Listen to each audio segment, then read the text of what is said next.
సంగారెడ్డి మున్సిపాలిటీలో 2012-2013లో ఇళ్ల పట్టా పొందిన వారితో పాటు ఇంటి స్థలం లేని వారితో సంగారెడ్డి గంజ్ మైదాన్లో TPCC working president Jaggareddy, TGIIC chairperson Nirmala ముఖాముఖి సమావేశం నిర్వహించారు. ఈ సందర్భంగా జగ్గారెడ్డి మాట్లాడుతూ, కిరాయిళ్లలో ఉండేవాళ్ల కష్టాలు నాకే ఎక్కువగా తెలుసు. 22 సంవత్సరాలు కిరాయి ఇంట్లోనే ఉన్నా, అందుకే మీకు సొంత ఇంటి జాగా ఉండాలని ప్రయత్నం చేస్తున్నారని అన్నారు. ఉమ్మడి రాష్ట్రంలో 2013 సంవత్సరంలోనే అప్పటి సీఎం కిరణ్ కుమార్ రెడ్డితో మాట్లాడి సంగారెడ్డిలోని 5,500 పేద ప్రజలకు 80 గజాల చొప్పున ఇంటి స్థలాలు ఇప్పించాను. ఆ రోజు మీకు అలియాబాద్, తోగర్పల్లిలో నేను ఇప్పించిన స్థలాలను బీఆర్ఎస్ 10 ఏళ్ల పాలనలో వేరే పనులకు తీసుకున్నారు. మీలో ఒక్కరైనా మీకు ఇచ్చిన స్థలాల గురించి 10 ఏళ్లలో ఎందుకు ప్రశ్నించలేదు? అందుకే మళ్లీ మీకు 80 గజాల స్థలం ఇవ్వడానికి సంగారెడ్డి కంది మండలాల్లో 200 ఎకరాల స్థల సేకరణ చేయడానికి కలెక్టర్తో కూడా మాట్లాడాను. ఈ జనవరి నెల నుంచే ప్రాసెస్ స్టార్ట్ చేస్తున్నా. వచ్చే నవంబర్ వరకు ఒక కొలికి తీసుకొస్తానని అన్నారు. సర్టిఫికెట్ లేనోళ్లు సైతం మున్సిపల్ కమిషనర్కు దరఖాస్తు చేసుకోండి. 1000 నోట్ కోసం, క్వార్టర్ సీసా కోసం మీ జీవితాలను ఆగం చేసుకున్నారు.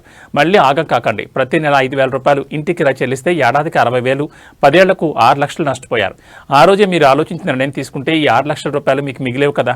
నన్ను ఓడగొట్టారని నేను ఏనాడు బాధపడలేదు. ఒక రకంగా మంచి పని చేశారు. నేను ఓడిపోవడం వల్ల నా భార్య నిర్మల కార్పొరేషన్ చైర్మన్ అయింది. వాళ్ళలాగా నేను కూడా ఓటుకు 1000 ఇవ్వమంటే ఇస్తా. కానీ నాది అలా ఆలోచించే స్వభావం కాదు. 10 ఏళ్ళు అధికారం లేదు. ఇప్పుడు అధికారంలో ఉన్నా నా మాట చెల్లుతుంది. సీఎం రేవంత్ రెడ్డి నేను చెప్తే వింటారు. జగ్గారెడ్డిగా నేను మాట ఇస్తున్నా. సంగారెడ్డిలో ఇల్లు లేని ప్రతి పేదవాడికి 80 గజాల స్థలం ఇస్తానని అన్నారు. ఈ కార్యక్రమంలో కాంగ్రెస్ పార్టీ నాయకులు మరియు కార్యకర్తలు, సంగారెడ్డి పట్టణ ప్రజలు తదితరులు పాల్గొన్నారు.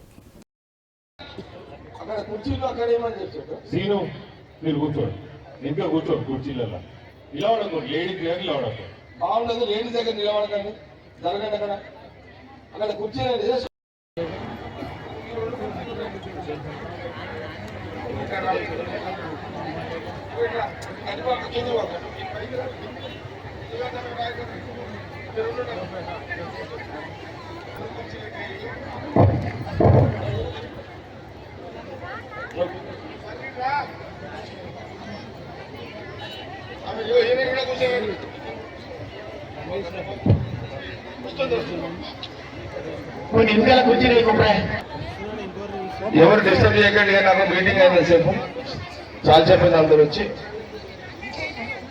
కూర్చోమ్మా, నువ్వు కూడా కూర్చోదాలి. ఇప్పుడు నేను చెప్పిన 4 మాటలు మీకు అర్థం కావాలంటే వినాల్సిందే. అందరికి వినబడుతుంది కదా? వినబడుతుందా అందరికి? ఏమా అందరికి వినబడుతుందా? వినబడుతుంది కదా? సరే, నేను ఓడిపోయినా, కేసీఆర్ గారు ముఖ్యమంత్రి అయిండు, డిస్ట్రిక్ట్ మినిస్టర్ హరీష్ రావు ఉన్నాడు, ఇక్కడ టీఆర్ఎస్ ఎమ్మెల్యే కూడా మీకు తెలుసు. నేను ఓడిపోయిన తర్వాత పాప ఏమ్మా, నేను ఆ పొజిషన్లో లేను, కాంగ్రెస్ గవర్నమెంట్ లేదు, నేను ఎమ్మెల్యేగా లేను. కానీ నేను అప్పుడు చాలా 5,500 మందికి ఇళ్ళ జాగాల సర్టిఫికేట్లు ఇచ్చిన. ఇంట్లో కూర్చున్నారు కదా. అట్లా నేను ఇచ్చిన 5,500 సర్టిఫికెట్లలో ఎంతమంది దగ్గర సర్టిఫికెట్లు చూపెట్టిండు ఒకసారి. సర్టిఫికెట్లు చూపెట్టాడు నా ఖాళీ. ఇక్కడ బాబు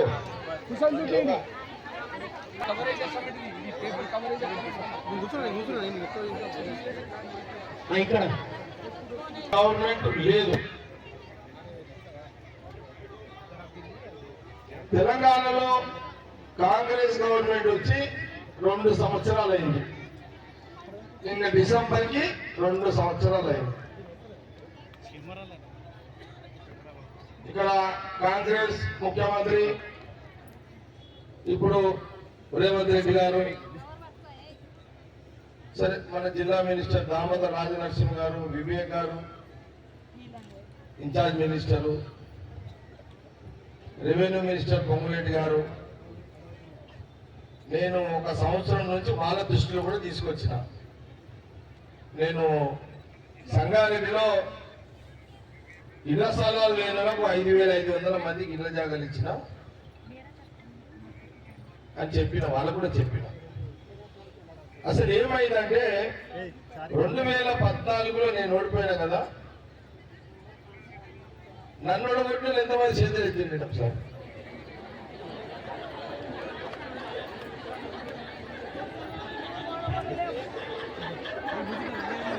ఎక్కడ ప్రమాదం అయిందో చెప్తే ఎలా ఇలానే పోచమ్మలో లేవురా. ఎక్కడ ప్రమాదం అయిందంటే నేను 2014 ఓడిపోయిన తర్వాత హరీష్ రావు మినిస్టర్ ఉన్నాడు, ఇక్కడ టీఆర్ఎస్ ఎమ్మెల్యే ఉన్నాడు. 5,500 మందికి నేను ఇళ్ళ జాగాలు ఆడించిన. ఇచ్చిన తర్వాత అడిగేటోడు లేడు. ఇక్కడ కేసీఆర్ గారు ముఖ్యమంత్రి, మినిస్టర్ హరీష్ రావు గారు ఆయన మినిస్టరు, కలెక్టర్లు పోలీసులు ఎవరు చెప్పింటారు? కేసీఆర్ హరీష్ రావు, ఈడెవరు టీఆర్ఎస్ ఎమ్మెల్యే చెప్పి చెప్పారు. జగ్గారెడ్డి ఎమ్మెల్యే లేడు, నాకేనా పవర్ లేదు కదా, నాకు ఈయన లేదు, నా దగ్గరనేమో సీటు లేదు. ఈ మోగల వాళ్ళు ఏం చేశారంటే ఈ తొగర్పల్లిలో మీకోసము అలియాబాద్ తొగర్పల్లిలో తీసుకొచ్చిన భూమి 200 ఎకరాల భూమి రైతులకు డబ్బులు ఇచ్చి పక్కన పెట్టించిన ఆ భూమిని వీలేం చేశారంటే వాళ్ళు వేరే ఆఫీసులకు నేను లేను కదా, చాలా మంది పట్టా సర్టిఫికేట్ ఇచ్చిన వాళ్ళు తొగర్పల్లికి అలియాబాద్ పోయిరు. పోయిన తర్వాత హరీష్ రావు మినిస్టరు ఇప్పుడు ఎమ్మెల్యే టీఆర్ఎస్ అయినా ఉన్నాడు, అప్పుడు ఆయనే ఉండే. ఆయన పోలీసులను పెట్టారు, అందరినీ నిలబొట్టిపించేసాడు. నేనేం చేయలేని పరిస్థితులు నేనున్నా. 10 ఏళ్ళు అయిపోయింది కదా. ఈ 10 సంవత్సరాలు కేసీఆర్ గారు ముఖ్యమంత్రి, హరీష్ రావు గారు మినిస్టరు, ఈ జిల్లా సంగారెడ్డి మొత్తము టీఆర్ఎస్ ఎమ్మెల్యే వాళ్ళ చేతిలో ఉన్నారు.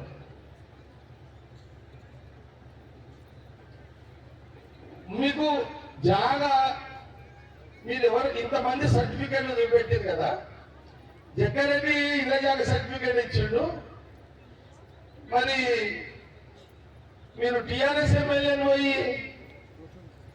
జాగా ఆడలో చూపెట్టమని ఎందుకు అడగలేరు?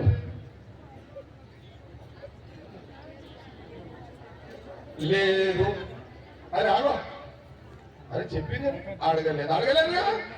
అచ్చా మొన్న టీఆర్ఎస్ వచ్చినప్పుడు మొన్న ఎలక్షన్ లా ఈ సర్టిఫికేట్లు ఉన్న వాళ్ళు అందరూ లేదు, అసలు సర్టిఫికేట్ లేని వాళ్ళు కూడా మొన్న వీళ్ళు వచ్చినప్పుడు మాకు ఇళ్ళ జాగా లేదు, నెల కింద కిరాయిలో చేతులు సార్. ఎంతమంది కిరాయిలు ఉన్నారు? అది ఇప్పుడే నెలగా రైట్, నెలకు 5,000 రూపాయలు మేము కిరాయి కట్టాడు. ఎన్ని సంవత్సరానికి ఎంత అయింది? ఎంత అయింది? 5 ఏళ్ళకి ఎంత అయింది? ఏమ్మా అంటే మీరు ఎవరు ఓట్లు వేసినా ఏదని అడుగుతలేను, మీతో మాట్లాడుతున్న మనసు పెట్టి. నెలకు 5,000 కిరాయి కడుతున్నారు, సంవత్సరానికి 60,000 అవుతుంది. 5 ఏళ్లకు 3 లక్షలు మీకు కిరాయి అవుతుంది. మీరు ఓటేసేటప్పుడు నేను ఎప్పుడైనా సరే మీతోటి మాట్లాడాలనుకున్నా, మీ ఇలాంటి విషయాలు మీకు చెప్పాలనుకున్నా, ఇలాంటి విషయాలు మీరు నాతో మాట్లాడాలనుకున్నా ఇట్లనే మీటింగ్ పెడతాం.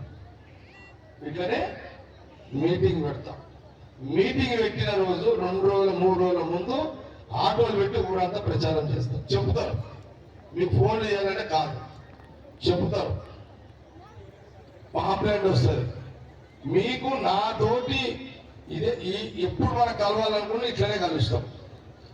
ఈరోజు మనం మీరు మీ బాధలు నాకు చెప్పాను, ఏమేమైందో నేను చెప్పేసిన. ఇక్కడ నుంచి సర్టిఫికెట్లు ఇళ్ళ జాగా సర్టిఫికెట్ ఉన్న వాళ్ళకు, సర్టిఫికెట్ పోయిన వాళ్ళకు, కిరాయి ఇళ్లలో ఉన్న ప్రతి ఒక్కరికి ఇది జనవరి నెల. ఈ రోజు నుంచి ఇంతమందికి ఒక్కొక్కరికి 80 గజాల చొప్పున ఇళ్ల స్థల ప్లాటు ఇప్పించడానికి నేను ఈ సంవత్సరం కాలం నేను ఎంతైతే కష్టపడ్డా, నేను కానీ నా ఇవ్వడిన అందరు కానీ, నేను కానీ నిర్మల కానీ మేమిద్దరము ఏదైతే కష్టపడుతున్నామో, నా వెనక టీం అంతా పనిచేస్తుందో, ఈ సంవత్సరం పనిచేసింది ఒక ఎత్తు. ఈ మీటింగ్ తర్వాత నేను ఈ మీటింగ్ కంటే ముందు జిల్లా కలెక్టర్ గారితో ఒక 5 గంటలు కూర్చున్నామన్నా. 5 గంటలు కూర్చొని నేను కలెక్టర్ గారికి, ఆర్డీఓ గారికి, జాయింట్ కలెక్టర్కి అందరికి ఒకటే చెప్పిన, ఇండ్ల జాగా స్థలము లేక కిరాయి ఇంట్లో 3,000 5,000 కిరాయి కట్టుకొని సగటు నెలకు 10,000 సంపాదించే ఒక జీతం చేసే ఒక వ్యక్తి 5,000 3,000 నెలకు కిరాయి కట్టుకొని ఆ 5,000 కుటుంబము ఎవరైతే జీవిస్తున్నారో ఆ పేదవాళ్లకు ఇండ్ల జాగా ఇవ్వాలని నేను జిల్లా కలెక్టర్ గారికి అధికారులందరితో ఒక 5 గంటల రివ్యూ మొన్న 10 రోజుల కిందట చేయడం జరిగింది. చేసిన తర్వాత నేను కలెక్టర్ గారికి కానీ అలా కూడా చెప్పిన, నేను ఈ చుట్టుపక్కల రైతులను ఒప్పించి భూమి సేకరణ మీరు చేయండి, నేను చేస్తా. నేను సీఎం రేవంత్ రెడ్డి గారితో మాట్లాడి ఆ రైతులకు డబ్బులు ఇప్పించే ప్రక్రియ కూడా చేస్తా. చేసిన తర్వాత 6,000 అవుతారా, 7,000 అవుతారా, 8,000 అవుతారా ఇళ్ళ జాగా లేని వాళ్ళందరికీ ఒక 80 గజాలను ఒక సర్టిఫికెట్ విత్ జాగా ప్లాట్ కడీలు వాతి ఒక రోడ్లు వేసి వాళ్ళకి ప్లాట్ ఇవ్వాలి అని నేను ఒక 5 గంటలు కలెక్టర్ గారితో మాట్లాడడం జరిగింది. నేను నిర్మల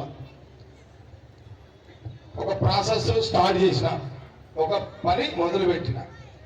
వినాలమ్మాయి, చివరి 10 నిమిషాలలో అయిపోతుంది. ఇది నేను మొదలు పెట్టిన. 2 నెలలు పడుతుందా, 3 నెలలు పడుతుందా, 4 నెలలు పడుతుందా, 5 నెలలు పడుతుందా? భూమి సేకరణ,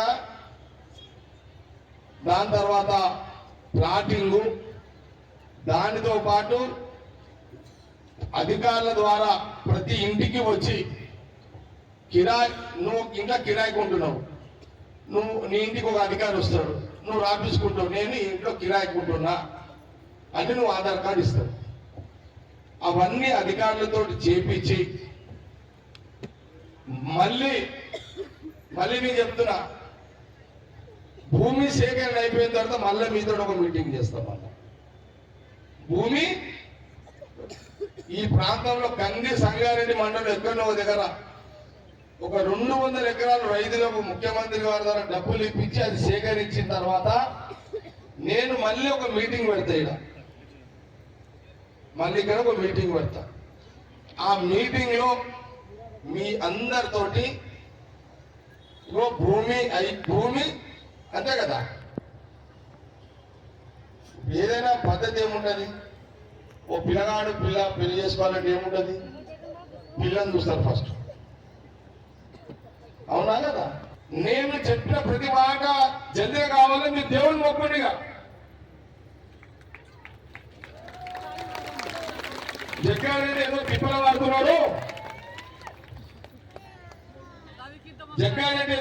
పడుతున్నాడు, ప్రతి పేదవాడికి 80 గజాల జాగా ఇప్పియాలని తిప్పల పడుతున్నాడు. ఆయనకు చెందిన భూమి రైతులు ఎవరొకరు దొరకాలి దేవుడు అని మొక్కుండిగా. ఫస్ట్ చేయండిగా. మీరు పిల్లగానికి పిల్లలు ఏమైనా మొక్తారా లేదా దేవుణ్ణి?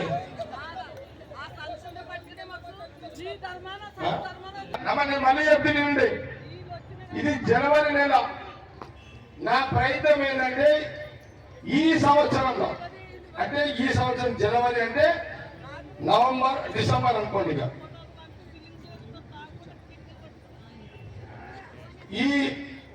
ఈ మధ్యన నెల నేను నాకు ఒకటి ఎంత పెద్ద అవమానం. ఒక్క ఇందిరాగాంధీ మనవడు సంగారెడ్డికి వచ్చిన తర్వాత జగ్గారెడ్డి కోసం భుజంగా చేసిన రాహుల్ గాంధీ ముందు ఇక్కడ వారు సంగారెడ్డి ఏం ఆలోచన చేసారు? మేధావులు ఎక్కడ పోయారు? చదువుకున్న వాళ్ళు ఎక్కడ పోయారు?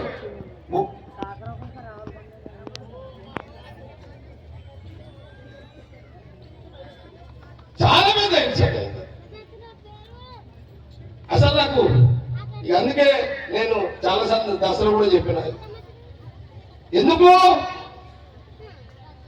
అరే ఈ దేశం కోసం ఇందిరాగాంధీ దేశం కోసం చచ్చిపోయింది కదా, రాజీవ్ గాంధీ దేశం కోసం చచ్చిపోయింది కదా.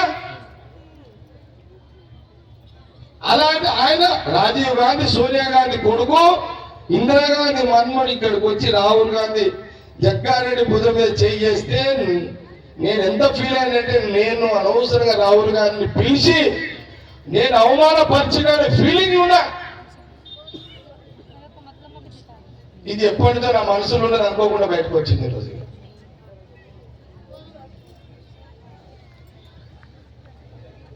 ఎందుకంటే అది మనం ఇక దాన్ని ఫుల్ఫిల్ చేయలేం. కాబట్టి అంటే మీరు ఏదో తప్పు చేసిన నేను అంటలే, మీరెవరు ఈడున్న ఎవరు చేయలేదు నాకు తెలుసు. ఒక పేదవాడు 1000 రూపాయలకు ఓటేస్తేనే తప్పు పట్ట, ఒక పేదవాడు 2000కు ఓటేస్తేనే తప్పు పట్ట. ఒక జ్ఞానం ఉన్నోడు, చదువుకున్నోడు, చదువుగల్లోడు ఓటు గురించి ఆలోచన చేస్తలేడు, వాళ్ళు తప్పు పడతా. నేను ఒక గరీబోడు 1000, 2000, 3000కు ఓటిస్తే తప్పు కాదని వాళ్ళకు కమిట్మెంట్ ఉంటుంది. నేను మన దగ్గర 2000 రూపాయలు తిన్నా ఓటేస్తారు, కమిట్మెంట్ ఉంటుంది. కానీ మీరే చెప్పండి, గంజి మైదాన రాహుల్ గాంధీ ముందు చెప్పే మీకు ఇన్సల్ట్ కాదా? మీకు ఇది అంటే మీకంటే మీకు కాదు, సంఘటన చెప్తుంది.